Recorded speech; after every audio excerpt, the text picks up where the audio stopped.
Monsieur le ministre des Finances et du Budget, Madame la secrétaire d'État et ceux qui vous accompagnent, chers collègues députés, mbokk yi nuyu naa leen. Il n'y a pas une plus grande vulnérabilité de nos ministères depuis 2 ans.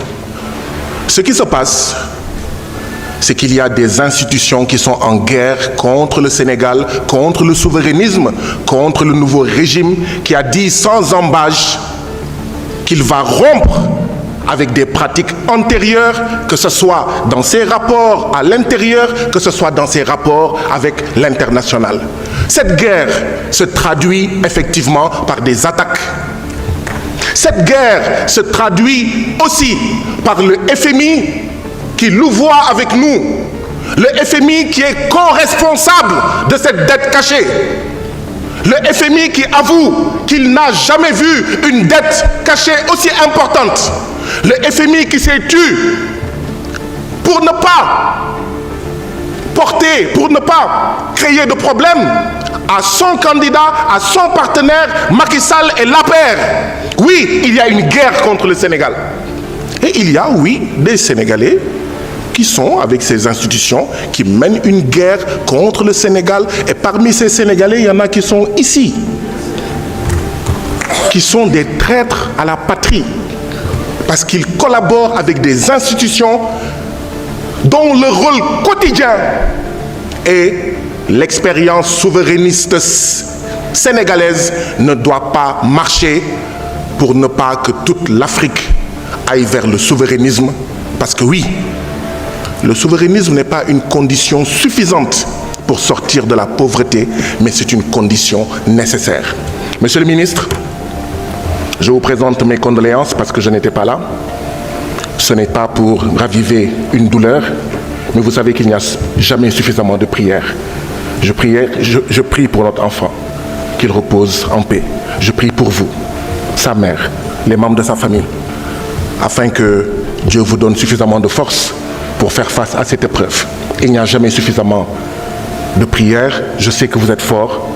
Considérez cette énième prière comme une marque d'affection et une marque de solidarité dans ce moment d'épreuve. Monsieur le ministre, vous savez que quand votre prédécesseur était là, Monsieur Moustapha Ba, que son âme repose en paix, j'ai régulièrement posé plusieurs problèmes, dont celui des prestataires du PROMAF. Et vous savez également que malgré le changement intervenu le 24 mars, je continue à poser cela. Pas pour enquiquiner, mais parce que l'État du Sénégal faisait partie des États voyous, plutôt des patrons voyous, je m'excuse. L'État du Sénégal faisait partie des patrons voyous qui oppriment des travailleurs. Et il y a 4 PROMAF. 10 ans, 15 ans, plus de 15 ans, chaque année, on renouvelle des contrats. La rupture, c'est aussi cela. Je sais votre volonté personnelle de changer cela. Je veux savoir où est-ce qu'on en est. Parce que ça ne peut pas continuer 2 ans après. Ça ne peut pas continuer. Que ce soit dans votre ministère, que ce soit dans d'autres ministères, nous devons avoir une lisibilité.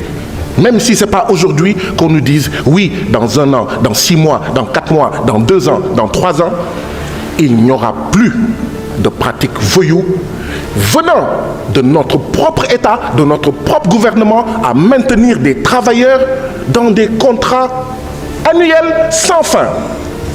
Où est-ce qu'on en est, Monsieur le ministre, par rapport à cela? Monsieur le ministre, oui, j'ai interpellé plusieurs membres du gouvernement sur la situation de l'hôtel King Fahd Palace. Le King Fahd Palace, c'est notre hôtel, c'est notre patrimoine à nous, Sénégalais. Vous avez été l'un des rares à me répondre. Je pense que le gouvernement ne nous dit pas réellement ce qu'il veut faire avec l'hôtel King Fahd Palace, ou plutôt à travers les actes, le gouvernement peut-être est en train de nous parler. Racine Sy, à la tête du King Fahd Palace, a été épinglé par l'IGE. Macky Sall a posé son coude dessus. L'IGE a dit il faut casser ce contrat. Le King Fahd Palace, où nous amenons tous nos invités, mais il est en train de menacer ruine. C'est comme un Tangana. Il ne respecte rien là-bas. Il ne fait que s'en mettre plein les poches au détriment de nous, Sénégalais, parce que cet hôtel nous appartient. Qu'est-ce que le gouvernement peut faire? Avez-vous une lisibilité? D'accord? Vous, parce que c'est notre patrimoine, avez-vous une lisibilité par rapport à cet hôtel? Qu'est-ce que le gouvernement veut faire? Parce que ça ne peut pas continuer ainsi. Oui, le dialogue national, c'est à l'Assemblée nationale. Le dialogue national, c'est dans les conseils municipaux. Le dialogue national, c'est dans les conseils de développement de quartier. Ailleurs, c'est du dialogue. Ce n'est pas du dialogue, c'est du dialogue avec des dealers qui ont contribué à piller ce pays, à voler ce pays. Oui, si vous aviez fait campagne sur cela, vous ne seriez jamais élu, Monsieur le Président de la République, Bassirou Diomaye Diakhar Faye. Je vous remercie. Merci beaucoup.